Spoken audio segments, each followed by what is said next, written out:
Okay, everybody, we're back. Rachel Werner, Tops's Nutrition and Fitness Editor.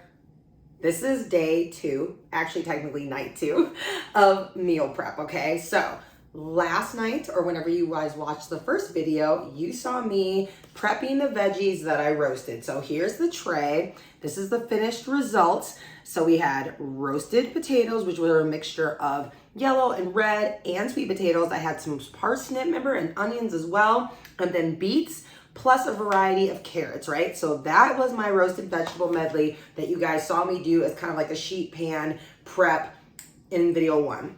Now that's done and I have prepped my carbs, right? So brown rice in one container, quinoa in another container. And one of the things I think people forget a lot as a possible grain, but actually you guys then could count it as a veggie, is actually cauliflower rice. And the other thing I love about cauliflower rice is not only does it kind of get to be like my grain base if I want it to be, it also, you can buy it with like other vegetables in it and get even more veggies, man. So from a veggie standpoint, you get a lot of bang from your buck. So cauliflower rice. Possible protein sources I'm gonna mix and match. So I've got some beans, right? I've also got some tofu that I marinated a couple days ago. Spicy, you guys know I like my spice, so that's hot, ready to go with that. Now, one of the things I want to remind you guys too is that you can also prep a bowl for brunch or breakfast as well. So another option is I use an egg substitute. Remember, you can use egg whites or regular eggs. Remember, egg whites is gonna give you, it's gonna be less fat and cholesterol than using eggs, or a plant-based egg substitute like I use as well. So you could also do eggs if you wanted to prep, like pre-prep or fill like breakfast bowls, because I know me, brunch is actually my favorite meal of the day. Earlier today, I actually had time to make myself like this awesome, delicious brunch at home, but that was like the first time in well over a week. So don't be afraid to like prep yourself a breakfast bowl too. So, and then for other veggies, I've got some corn, sweet corn. I've also got some green beans.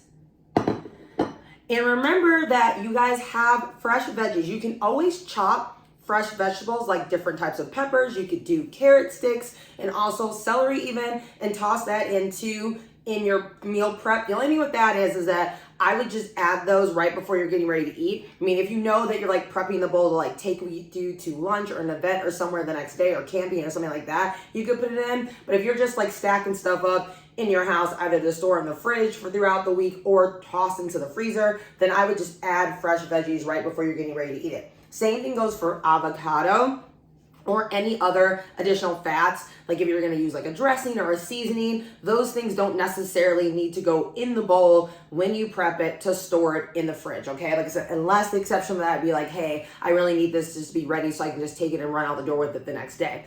The other tip I wanted to share with you guys too as well is it's good to have a variety of different size containers. So this one, as you can see, this is gonna be more of a heartier lunch or dinner container for me because of the fact that I've got these I've got 3 different sections here. So one's gonna be my protein source, one's going to be my carb and veggie, right? I can also do 2 veggies and just do a protein. You kind of get to do you in that regards, okay?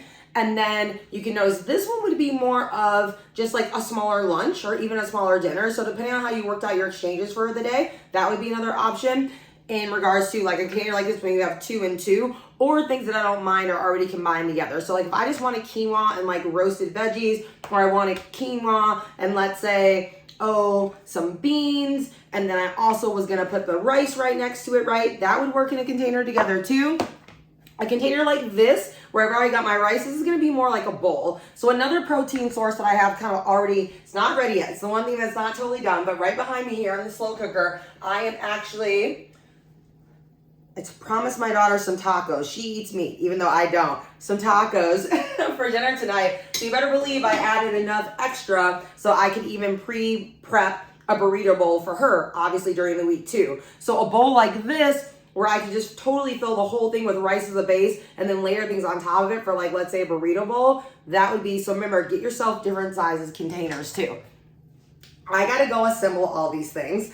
I think if you're curious how I'm gonna pack it up, like I said, the big rice one's gonna be burrito bowl. I've got my quinoa, which is gonna be maybe like a little bit of rice or maybe the cauliflower rice, and then another veggie next to that. Another protein source, I know that you can always do some crispy chicken or maybe like some chicken strips as well. Would be easy things just to kind of toss into, again, as maybe you're doing 2 proteins and then you're doing like a veggie or a carb here, okay? So get different containers, mix and match, but this, I'm gonna get, as you guys can see, at least 3 to 4 meals prepped right now just from a night worth of work, and then one more little added extra from the slow cooker too. So that's meal prep. Stay tuned. I believe we're going to feature meal prep soon in a Tops News issue. If you have questions, never hesitate to email us though too, okay? So see you soon.